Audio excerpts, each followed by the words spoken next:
drops to the greatest hits. This is Trash Can Tidbits. Hey there, everyone. I'm Beaton, your host for Trash Can Tidbits, the raccoon with a talk show, dishing out pop culture facts that you might not know. I hope everyone enjoyed my video where I'm drumming along to the jazz classic Take the A-Train. My drum lessons are coming along pretty well enough where I might continue to make that a thing. I certainly had fun making it, that's for sure. I may or may not have something in the works for a con that has something to do with playing jazz. We'll see how it goes. Now, last time I asked the question, true or false? Olivia Newton-John was sewn into the black pants she wore in Grease. The answer is true. The first time she tried them on, they were so skin tight that the zipper actually broke, so Ms. Newton-John was actually sewn into them. The creases were barely noticeable on camera though, but she did confirm it in many interviews. Now, with that address, let's get started with fact number 1. Did you know that one of the actors who screen tested for the role of Superman wasn't an actor at all, but a dentist? Once it became clear that director Richard Donner wanted an unknown to play Superman/Clark Kent in the 1978 film, Warner Brothers tested thousands of people, most of which had little to no acting experience. One of these potential choices was the dentist of producer Ilya Salkind's then wife.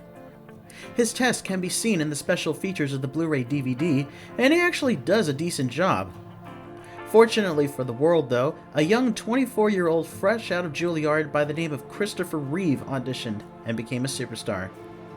To think, though, if that dentist had gotten the part, his profile and especially his dental practice would have soared, pun intended. Fact 2. Did you know that Julie Andrews' high note at the end of the song Do Re Mi in The Sound of Music was improvised on the spot? The pre-recorded voice tracks didn't have the note, but on a spur of the moment during a setup of the shot where Maria and the children climb up the steps singing the final chorus, Andrews went to the sound engineer and suggested she do an octave jump on the final note. The filmmakers immediately said yes, and she did that moment live on the set and for every take of the song they filmed, captivating everyone. It should be noted that the octave jump has been made an optional part of the song ever since on stage. Fact 3. Did you know that the depiction of the characters of Prince John and King Richard the Lionheart in Disney's Robin Hood is a reference to a famous historical play/film? The two characters are lions, which is a sly reference to the 1966 historical play The Lion in Winter, which was made into a film in 1968. In the play, King Henry II and his wife Eleanor of Aquitaine are trying to decide who should be King of England in the year 1183. John or Richard. Even the running gag of Prince John sucking his thumb whenever someone mentions his mother is a reference to Eleanor of Aquitaine, as history says that the real Prince John was actually the favorite son of his mother. Clearly, the Disney team did their historical research. Fact 4 comes from my friend Tio Drohan. What do Spider-Man, Phineas and Ferb, and Frozen have in common besides being Disney properties?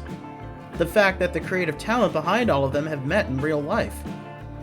Dan Palbenmeyer, the creator of Phineas and Ferb, as well as being the voice of Dr. Doofenshmirtz, made a short video explaining how he met Jennifer Lee's husband. They were attending the Annecy Film Festival when a man introduced himself to Dan. That man was Alfred Molina, who is best known for playing Dr. Octopus in Spider-Man 2 and No Way Home. After some small talk, Dan asked Alfred, "Are you promoting something?" To which Alfred responded, "I'm actually here with my wife." Molina's wife turned out to be Jennifer Lee, the director of both Frozen films, creative consultant on the most recent Disney animated films, and head of Walt Disney Animation Studios.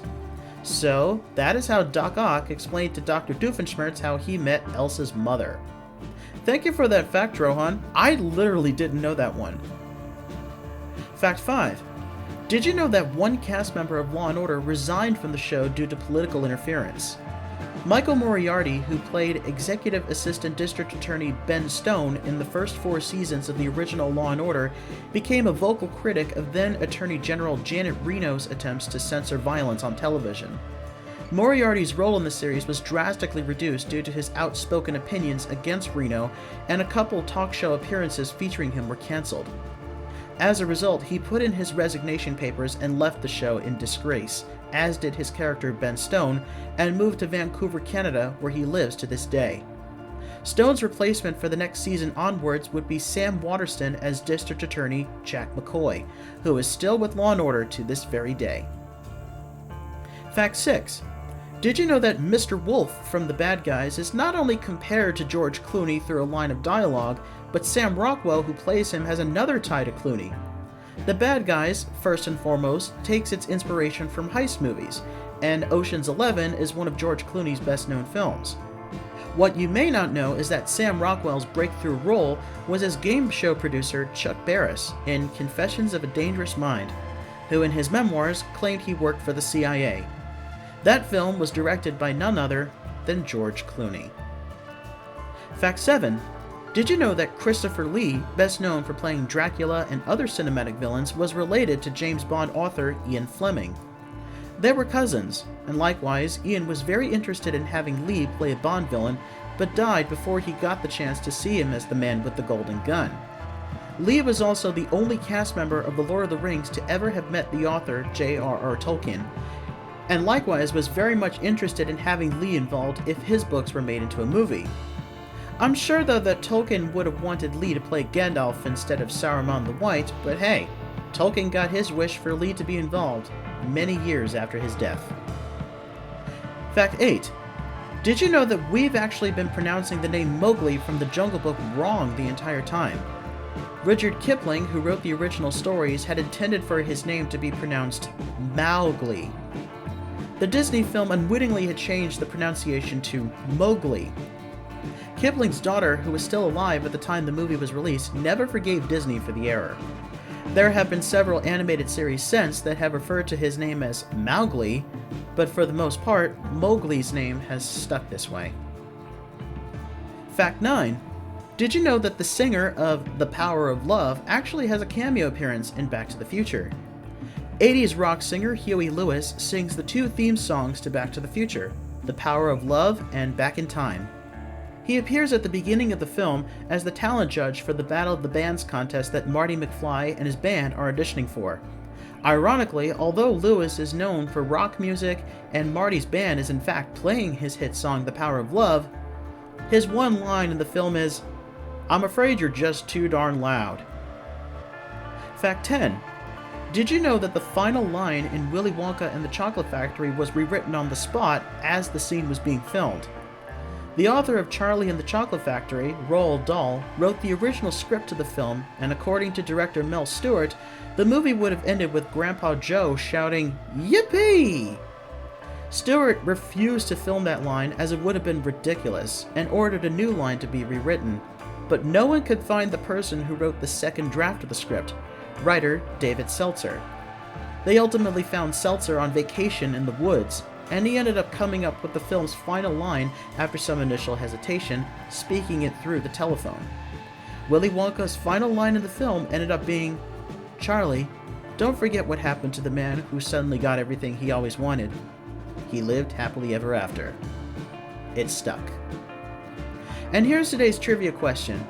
Charlotte's Web by E.B. White is still considered to be a classic of children's literature. It tells the story of a spider, who can apparently read, attempting to save the life of a pig from being sent to the chopping block by weaving special words into her web. My question to you is, what are all of the words that Charlotte writes in her web? And there we go for this episode. Thanks again to Tio Drohan for providing me with that cool info for fact number 4. You got any tidbits you want to share with me for future episodes? Go ahead and comment below. And please don't forget to like, subscribe, share, and hit that bell down there to be notified for future videos, whether it be episodes like this, music, or Twitch playback sessions. Thanks for watching, and I'll see you next time.